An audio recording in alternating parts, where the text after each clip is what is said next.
Today is July 21st. Welcome to Big Book Daily. My name is Rob. I am an alcoholic. It's a thrill, honor, and joy to be here with you today as we journey through the Big Book of Alcoholics Anonymous and the 12 Steps and 12 Traditions.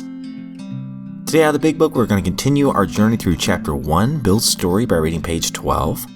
And out of the 12 and 12, we are going to continue our journey through Step 3 by reading page 39.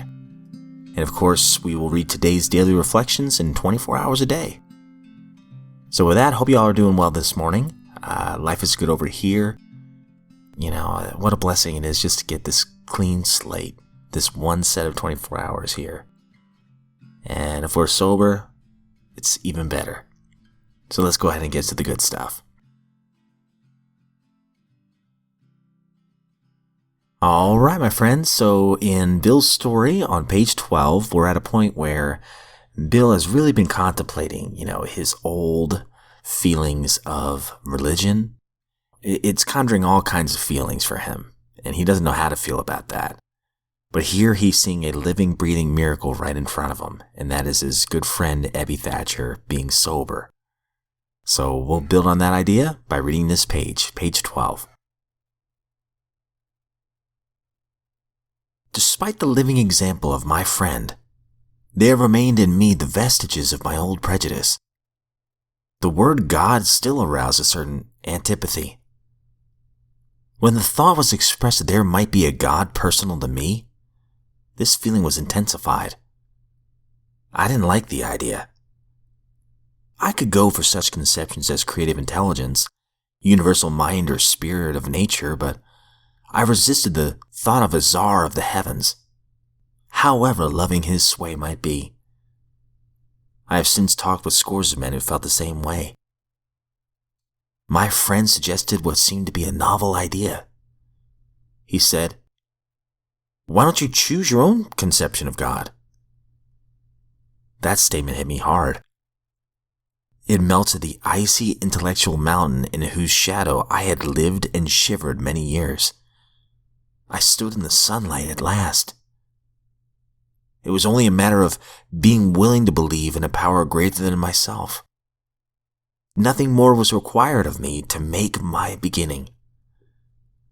I saw that growth could start from that point.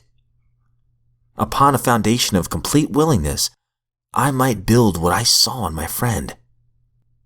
Would I have it? Of course I would. Thus was I convinced that God is concerned with us humans when we want Him enough. At long last, I saw, I felt, I believed. Scales of pride and prejudice fell from my eyes. A new world came into view. The real significance of my experience in the cathedral burst upon me. For a brief moment, I had needed and wanted God. There had been a humble willingness to have Him with me, and He came. But soon the sense of His presence had been blotted out by worldly clamors, mostly those within myself. And so it had been ever since. How blind I had been. In the 12 and 12 we're on Step 3, made a decision to turn our will and our lives over to the care of God as we understood Him. Page 39. So how exactly can the willing person continue to turn his will and his life over to the higher power? He made a beginning, we have seen, when he commenced to rely upon AA for the solution of his alcohol problem. By now, though, the chances are that he has become convinced that he has more problems than alcohol, and that some of these refuse to be solved by all the sheer personal determination and courage that he can muster. They simply will not budge. They make him desperately unhappy and threaten his newfound sobriety. Our friend is still victimized by remorse and guilt when he thinks of yesterday. Bitterness still overpowers him when he broods upon those he still envies or hates. His financial insecurity worries him sick, and panic takes over when he thinks of all the bridges to safety that alcohol has burned behind him. How shall he ever straighten out that awful jam that cost him the affection of his family and separated him from them? His lone courage and unaided will cannot do it. Surely he must now depend upon somebody or something else. At first, that somebody is likely to be his closest AA friend. He relies upon the assurance that his many troubles, now made more acute because he cannot use alcohol to kill the pain, can be solved too. Of course, the sponsor points out that our friend's life is still unmanageable even though he's sober. That after all, only a bare start on AA's program has been made. More sobriety brought about by the admission of alcoholism and by the attendance at a few meetings is very good indeed, but it is bound to be a far cry from permanent sobriety and a contented, useful life. That is just where the remaining steps of the AA program come in. Nothing short of continuous action upon these as a way of life can bring the much desired result. Daily Reflections, July 21st. A priceless gift.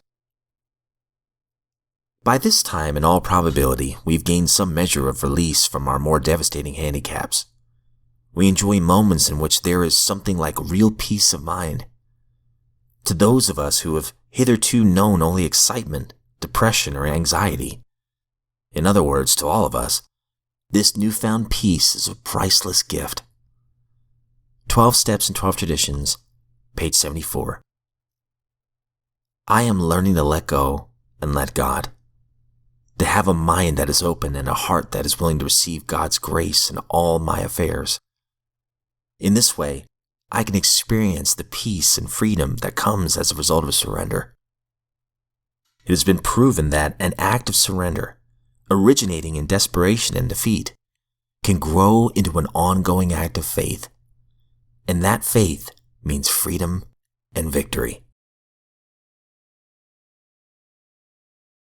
24 hours a day, July 21st. AA Thought for the Day. If we feel the need of saying something to put another member on the right track, we should try to say it with understanding and sympathy, not with a critical attitude. We should keep everything out in the open and above board. The AA program is wonderful, but we must really follow it. We must all pull together, or we'll all be sunk. We enjoy the privilege of being associated with AA, and we are entitled to all of its benefits. But gossip and criticism are not tolerance, and tolerance is an AA principle that is absolutely necessary to group unity. Am I truly tolerant of all my group's members? Meditation for the day. Faith can move mountains. That expression means that faith can change any situation in the field of personal relationships. If you trust Him, God shows you the way to move mountains. If you are humble enough to know that you can do little by yourself to change the situation, if you have enough faith to ask God to give you the power you need, and if you are grateful enough for the grace that He gives you, you can move mountains.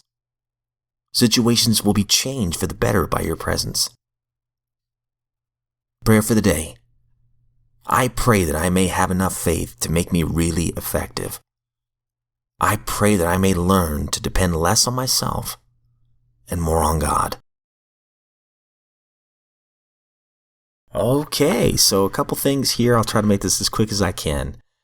I think it's absolutely incredible, the exchange that Bill and Abby Thatcher have. I mean, what a spiritual encounter it seems to be for Bill.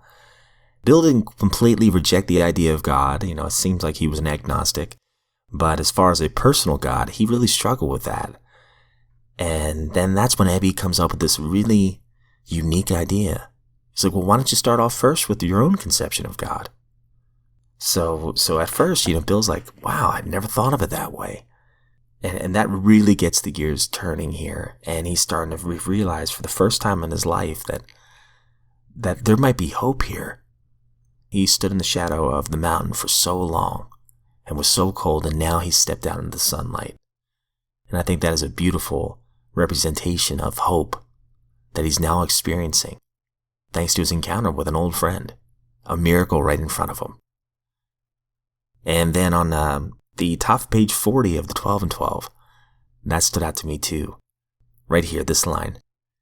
Nothing short of continuous action upon these as a way of life can bring the much desired result. Continuous action upon these as a way of life. That's what these steps are to me. Continuous action, that means I have to keep going. I have to keep working them. I don't really graduate this program. It's not like after step 12, well, first of all, step 12 itself is a lifetime step, right? Actually, step 10, 11, and 12. The continuing part. These are something that I'll keep working for the rest of my life, Lord willing, one day at a time. And I'm grateful to do that because I see a lot of growth and I'm learning so much more, just one day at a time.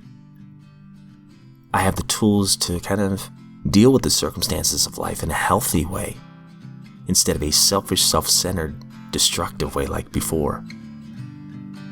So I don't want to stray from these 12 steps that have led me closer to my higher power.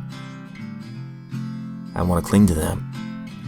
And today, I want to try to work them as best I can. But that's it for today, my friends. I don't speak on behalf of AA or NA or Al-Anon or any other sect or denomination. I'm just a friend in recovery, in this lifeboat of recovery, and I'm grateful you're here with me. I hope you all have a great day today, and if we are given another set of 24 hours, I sincerely look forward to seeing you right back here tomorrow.